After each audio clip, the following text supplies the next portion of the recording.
பேர் சங்கவி. என்னோட கணவர் வந்து பேர் ரமேஷ். அவர் வந்து போன மாசம் வந்து கூட்ட நெரிசல்ல விஜய் மீட்டிங்க்கு போய் இறந்துட்டாருங்க சார். அவர் இறந்துட்டாரு. அவர் இறந்ததுக்காக ஆறுதல் தெரிவிக்க சொல்லியிருந்தாங்க.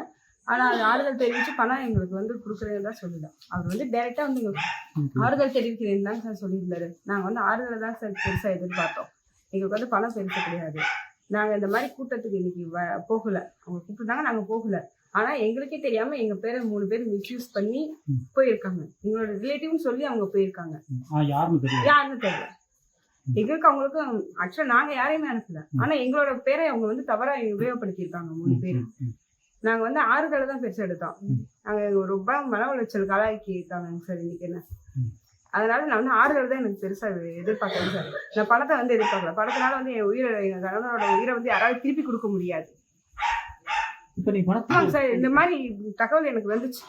என் பேரை மிஸ்யூஸ் பண்ணி போயிருக்காங்க. தகவல் தெரிஞ்சோடனே நான் போய் பணத்தை ரிட்டர்ன் பண்ணிட்டு வந்துட்டேன். பேங்க்ல 20 லட்சம் பணம் போட்டிருந்தாங்க. ஆனா வந்து அவர் நேர்ல வந்து எங்களுக்கு ஆறுதல் தெரிவிச்சு போடுறதான் முதல்ல சொல்லியிருந்தாங்க. அதனால நாங்க அதை பெருசா எடுத்துக்கல. ஆனா 20 லட்சம் பணம் போட்டப்ப சொல்லவும் இல்லை. அவங்க போட்டுட்டாங்க. இன்னைக்கு அவர் நேர்ல வருவாருன்னு எதிர்பார்த்தா அவர் வரல.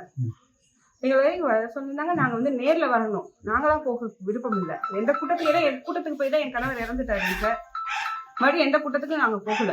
எனக்கு வந்து 20 லட்சம் ரூபாய் பணம் வேணாம்னு சொல்லி திருப்பி அனுப்பிட்டேங்க சார். நான் பேங்க் மூலியமா ஆர்டிஜிஎஸ் பண்ணி நான் லெட்டர் இன்ஃபார்ம் பண்ணி கொடுத்து என் விருப்பம் எல்லாம் போட்டிருக்காங்கன்னு சொல்லி நான் திரும்பி மேனேஜருக்கு லெட்டர் கொடுத்து ரிட்டர்ன் பண்ணிட்டேங்க சார். இப்ப நீங்க போய் சந்திச்சது நீங்க என்ன கருதுறீங்க? இப்ப இத்தனை நாள் ஆச்சு. யார் கூட்டிட்டு போனது யாருன்னு தெரியாது. கட்சியில இருந்து வந்திருக்கோம்னு சொல்லி அங்க வந்து கூப்பிட்டாங்க. நாங்க வரலன்னு சொல்லிட்டோங்க சார்.